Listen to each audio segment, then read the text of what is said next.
Hablaremos hoy de las mujeres en el imperio incaico. Vamos a dar algunos datos. Vamos a hablar de los quechuas, y de algunas particularidades que hemos anotado hoy. En el imperio le llamaban el Tiximuyo. La semana pasada no estuvimos por hablar de todo esto, pero no encontraba el material. Pero bueno, hoy sí. Hablaremos del papel que cumplían las mujeres en el imperio incaico. El primer personaje femenino que aparece en las crónicas, en las estupendas crónicas del Inca Garcilaso de la Vega, es la Colla, que era la esposa del Inca, ¿no? En la leyenda, los primeros que ocuparon esa dignidad, Manco Cápac y su mujer, fundaron la dinastía y fundaron el imperio, y según dicen, eran hijos de la luna y del sol.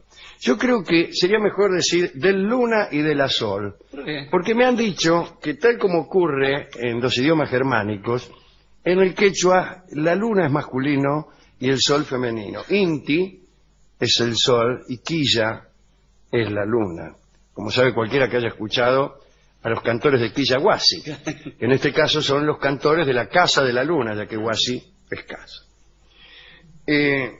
Cuando solo existía la nada, el dios Viracocha apareció en el lago Titicaca, que formaría parte de la nada, calculo yo, ya que si solo existía la nada, no se ve cómo alguien podría aparecer en el lago Titicaca.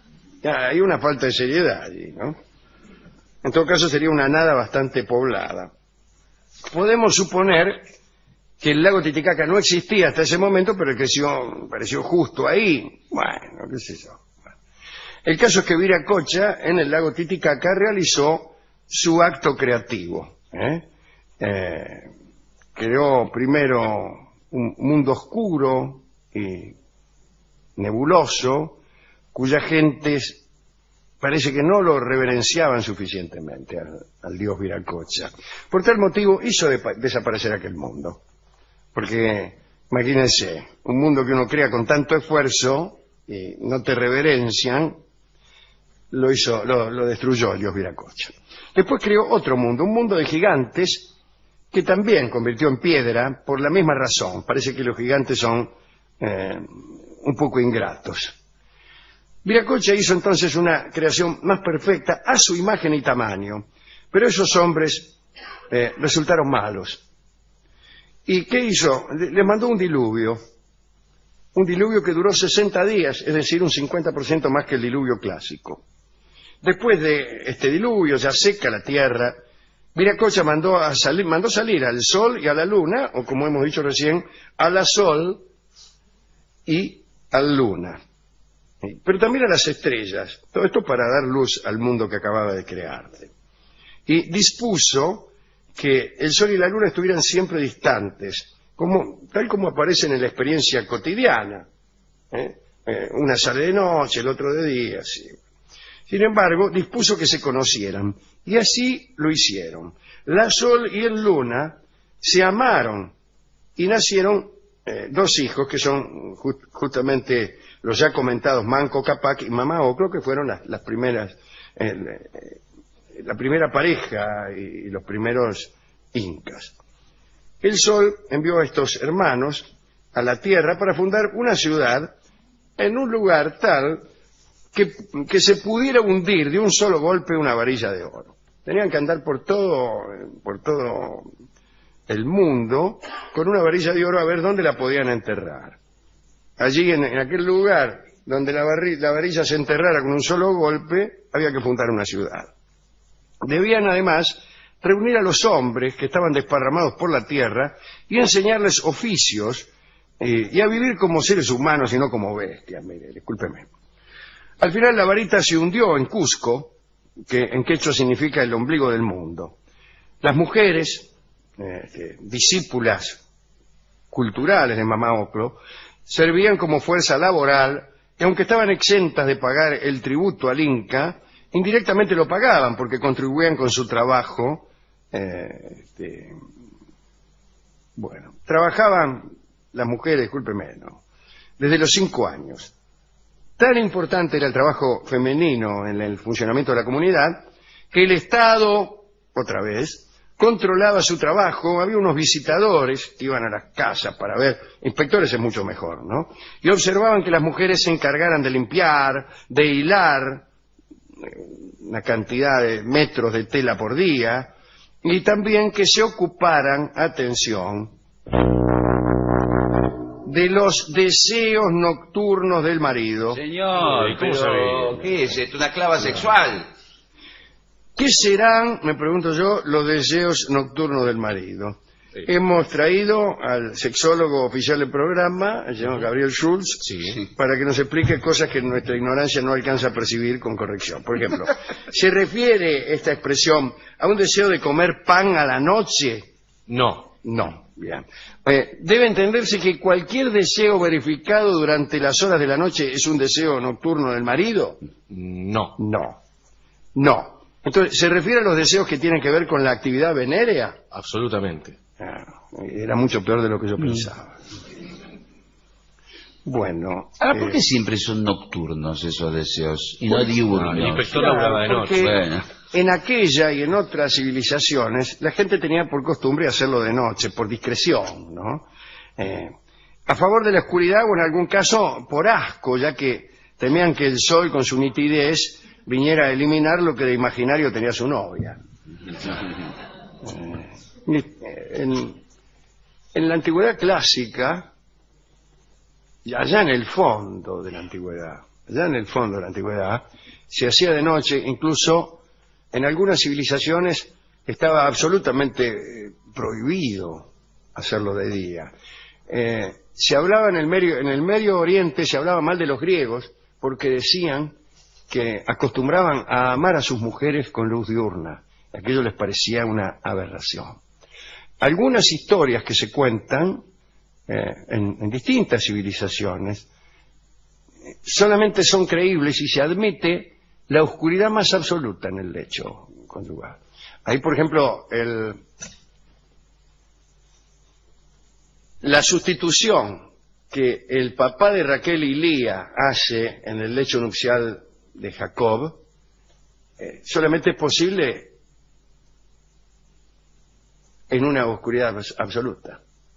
Yo estoy tratando de acordarme si a él le gustaba. Yo creo que a él le gustaba Raquel y le encajaron a Lía. ¿Y cómo le van a encajar a otra mujer? Primero por la oscuridad, y segundo pues las mujeres eran en ese entonces muy sumisas y no hablaban tanto, qué sé yo, ¿no? En cualquier caso, esa historia es interesante, si quieres se la cuento. A ver. Resulta que Jacob fue a casarse con Raquel y le pagó al padre un tributo que consistía en 7 años de trabajo. Dice: te voy a ceder a Raquel si trabajas para mí 7 años, tipo la obra 7 años. Pero dice: ¿por qué no te casás con Lía? Que era la hermana. Era la hermana, que es mayor, me parece. No, dice: a mí la que me gusta es la Raquel. No, dice: casate, no, que yo, bueno, arreglan con la Raquel. Pero el padre planea sustituirla el día de la boda por Lía, encajarle a otra en el lecho. Y una vez consumado el matrimonio, imagínense. No hay vuelta atrás. No hay vuelta atrás. Ahora bien, Lía se entera, naturalmente el padre le dice a Lía: mirá, lo que voy a hacer es ponerte a vos. Y le cuenta a la hermana, a Raquel. Y Raquel se lo cuenta a Jacob. Y se guarda que mi viejo tiene pensado meterte a Lía en la catrera el día de la boda. Y entonces, entre los dos planean un código. Mirá vos qué poca comunicación que habría. Dice: vos agarrame un dedo y apretámelo, y yo entonces te tiro de la oreja y es que soy yo. ¿Qué le costaba decir soy yo? ¿No? Sí, bueno. Pero bueno, sí son las historias. Pero finalmente, como Raquel sabe que va a ir Lía, y para no avergonzar a la hermana y no hacerle vivir ese mal momento, el tipo le agarra el dedo, la mira nada y dice: tomátela, qué sé yo, ¿por qué no me agarras el dedo? le cuenta, dice, ay, mira, dice, Jacob te va a agarrar el dedo y vos le tenés que tirar la oreja. Le pasa el santo. Y la otra va y hace las señales correspondientes y la sustitución queda consagrada. Todo esto porque estaba oscuro. Estaba oscuro. Le cuento otra historia de oscuridad, si quiere. Por favor. El dios Pan estaba enamorado de una mina que se llamaba Ónfale. Lindo nombre, para una mina. La Ónfale. Y resulta ser que la mina andaba con Heracles. Nada menos, Hércules. Y parece que vivían, o al menos se regocijaban cada noche en una cueva que había ahí. Y entonces el dios Pan planeó meterse una noche en la cueva y entrarle en el lecho a Ónfale cuando Heracles estuviera dormido. Pero justo la noche que al dios Pan se le ocurre hacer ese procedimiento, Heracles y Ónfale, por jugar, habían intercambiado sus ropas. Heracles se había vestido de seda. Qué fea sorpresa. Y Ónfale, me imagino yo, estaría con la clásica piel del león de Nemea que tenía siempre Heracles. Y, bueno, juguetearon un rato y se quedaron dormidos, que era lo que estaba esperando Pan. Y entró Pan al oscuro, tanteó. ¿Cómo va a reconocer a Ónfale? Tanteando. Tanteó la seda de Ónfale y ahí nomás arremetió. No. Y era Heracles, que lo agarró el cogote y casi lo mata. Todo eso porque estaba oscuro. Hay una vasta literatura que solo encuentra consagración si admitimos que la noche era muy oscura y que la gente solamente tenía lances venéreos por la noche. Así ocurría también aquí, entre los quechuas, entre los incas, ¿no? Y hemos dicho que entre las obligaciones de las mujeres figuraba complacer a los maridos y cumplir los deseos nocturnos de ellos, ¿no? Bien. A pesar de estas exigencias, las mujeres se daban tiempo para coqueterías. Una de ellas, una linda coquetería, era tener el cabello renegrido. La palabra renegrido siempre produce una cierta inquietud. En mi barrio no se utilizaba la palabra renegrido para aplicarla al cabello, sino más bien se hablaba de algo renegrido ante un enemigo. No importa. En todo caso, para obtener esta propiedad, me refiero la negrura, practicaban una maniobra muy peligrosa. Cuando los pelos se te ponían castaños, o se le ponían castaños a la mujer, así de ese color rojo sadaik, Sí, caoba. claro, cocinaban el fuego al pelo. No. Claro, sin sacárselo a la mena, sin cortárselo. Ponían una olla con unas hierbas dentro, la muchacha se ponía de espaldas, le ponían, no sé qué, una bolsa en el cogote para que no se salpicara de agua hervida, para que el fuego no la quemara, y le metían el pelo adentro de la cacerola. Y ahí pasaban la tarde entera, con el pelo apucherándose. Después sacaban el pelo más negro y más lustroso que las plumas de un cuervo recién mudadas. Tanto como esto puede el deseo de hermosura, decía el Inca Garcilaso, de quien hemos robado estas consideraciones. Había en el Cusco, determinadas mujeres que desde la infancia eran sacadas de su vida normal por una disposición del culto instituida incluso desde los tiempos del legendario Manco Cápac. Eran las enclaustradas en el Aclahuasi, o Casa de las Vírgenes del Sol. La casa estaba destinada a la divinidad del Sol, al que se le rendía este tributo de virginidad. Qué raro entonces, ¿no? Bueno, no importa. Las muchachas no podían hacer otra cosa que quedarse en esa cárcel dorada, y allí permanecían encerradas hasta el fin de sus días, sin posibilidad de cambiar su suerte. Y como parecía, estaban también las vestales en Roma, y las diosas castas en Roma tenían también unas vírgenes que atendían en sus templos, que tenían un voto perpetuo de virginidad y que permanecían allí hasta la muerte, ¿no? Estas chicas estaban allí todo el día, no tenían posibilidad de hablar o ver hombres o mujeres libres. Solo la reina podía entrar, la Colla, podía hablar con las recluidas. Ese era el único contacto humano que se les permitía. Allí jamás entraban varones. Las elegidas lo eran por su linaje o por su hermosura. Debían ser vírgenes, las recluían cuando todavía no habían cumplido los 8 años. Los funcionarios parece que recorrían el imperio para encontrar a las más hermosas. Solo 2 entradas tenía aquel templo, aquella casa. Una, la principal para la reina y para recibir a las recluidas cuando llegaban. Y después había una puerta de servicio custodiada por 20 porteras, cuya función era llevar y traer lo que se necesitaba en la casa. Estas porteras no podían pasar de la puerta y si lo hacían, la pena era la muerte. Garcilaso cuenta un hermoso detalle que mantenía a estas muchachas despiertas durante las noches. Los incas tenían unas flautas de 4 o 5 puntos, ¿no? ¿Tipo sikus? Sí, claro. Y a las vírgenes del sol dedicaban sus cantares, componían canciones en versos medidos, canciones de pasiones amorosas, de placer, a veces de pesar, y se oían a través de las paredes.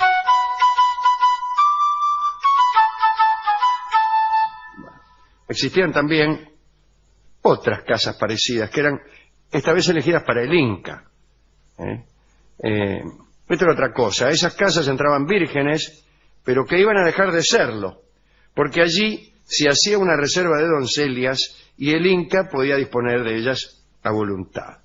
Era el serralio del Inca. Cuando él las pedía, sacaban a las más hermosas para llevárselas y pasaban a ser las concubinas. El Inca tenía una esposa legítima y tantas concubinas como quisiera.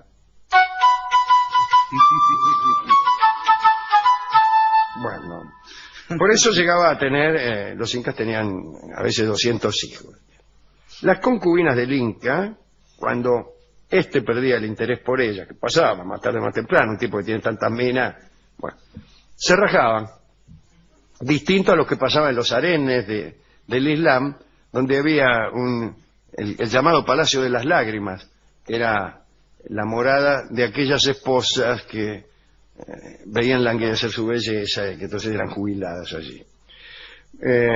Algunas quedaban, sin embargo, como criadas al servicio de la esposa legítima, y otras se jubilaban redondamente y quedaban con gratificaciones o una casa, y todas las trataban, todo el mundo las trataba con una gran veneración.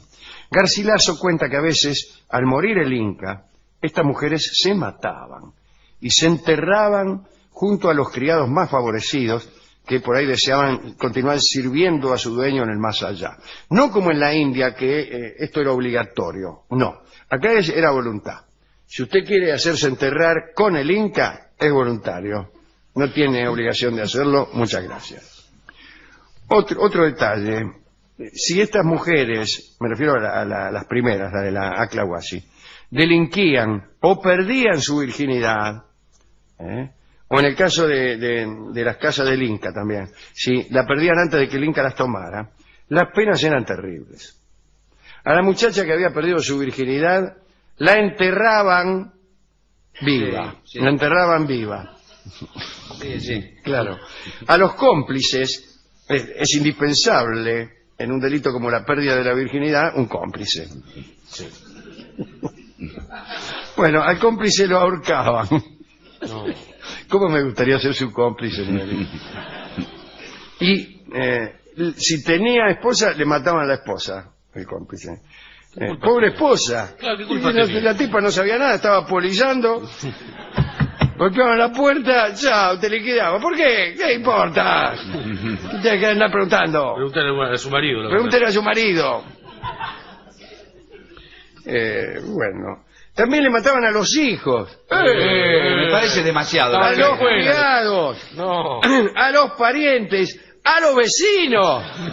¡Vamos a los vecinos! Los vecinos también Los mataban. vecinos también estaban durmiendo. ¿Qué? ¿No vamos a matar? ¿Qué? Pregúntele al marido de la vecina. Entonces uno tenía que andar velando por la moral del vecino también. Ojo con lo que vas a hacer con lo que la vas a casa hacer, buena. Gillespie. Ojo, Schultz, Eso es terrible. ¿Qué Así culpa nacieron tiene? los programas de Chimento. Claro, y al ganado también le mataban. ¿Qué culpa tiene la llama? Sí. ¿Qué culpa tiene el tomate? Bueno, y ahí quedaba la parcela desierta y asolada y tapada por piedras. Esto no evitaba que algunos desearan a esas mujeres y se valieran de métodos siniestros para poseerlas y para entrar subrepticiamente en aquellas casas de reclusión. Se menciona el caso de aquel lenguaraz, que fue Felipillo, era el único intérprete entre los conquistadores de Perú y Atahualpa, y sabía hablar ambos idiomas, el quechua y el español. Y parece que Felipillo falseaba las palabras de Atahualpa, el último de los incas, para ponerlo contra los españoles y contribuir a su ejecución. Y vino a saberse que Felipillo hacía esto porque estaba enamorado de una de las elegidas de la casa del Inca, y solo podía tenerla si el soberano moría, y en ese caso la elegida quedaba en libertad. Así que todo eso hacía Felipillo por una mina. Tira más una pasión que una yunta de tractores. Y aquí termina el informe que hemos preparado sobre el papel de la mujer en el imperio inca, ¿no? Y hay que dedicar esto, me parece, primero a los vecinos. Y muchas veces morían sin saber por qué. Claro. Y la gente, te vamos a matar porque, bueno, el vecino, acá, Don Coso, atropelló a una de las vírgenes del Inca, y así que te tenemos... Por eso antes de mudarse hay que mirar. Sí. Bueno. Por eso convenía ir y atropellarla uno mismo a la mina, en vez de esperar que lo hiciera el vecino, ya que, Si va a morir, que sea. ya que me van a ahorcar, por lo menos me divierto un rato. Voy a tener que ahorcarme por la felonía de mi vecino, como tantas veces sucede. Y también a los animales que fueron muertos por culpa del vecino. Señores, hemos ido a la discoteca. Linda historia, ¿no? Sí, muy linda, la verdad que sí. Hemos ido a la discoteca para ver si había un disco. Me imagino música del altiplano, ¿no? El discotecario. No, en realidad nosotros no ponemos discos vecinos por género y por geografía, sino por nombre. Sí. Por nombre. Y me dio Luna de Arrabal, ya que hemos qué tiene hablado. que ver? Y Urquiza. hablamos de la Sol y del Luna. Claro. Pero la letra no habla de eso. ¿O sí? Yo creo que sí. Una luna de arrabal, después de todo, estos son los arrabales del mundo. Entonces, la luna nuestra, la luna de los quechua, la luna en el Perú, la luna en América, es una luna de arrabal. El centro del mundo parece estar en otra parte, pero a nosotros nos gustan nuestras lunas. Una luna que es luno, y un sol que es una sola. Bueno, dedicamos esto a todos y todas. Escucharemos esta versión de Hugo del Carril que usamos muchas veces en este programa para iniciar algunos ciclos, para echar pastilla de Garcilaso para desgongorizar el ambiente. A veces cuando estamos emocionados o cuando estamos viviendo momentos difíciles, ponemos Luna de Arrabal por Hugo del Carril, que además es para nosotros un artista ejemplar. Así que escucharemos Luna de Arrabal por Hugo del Carril.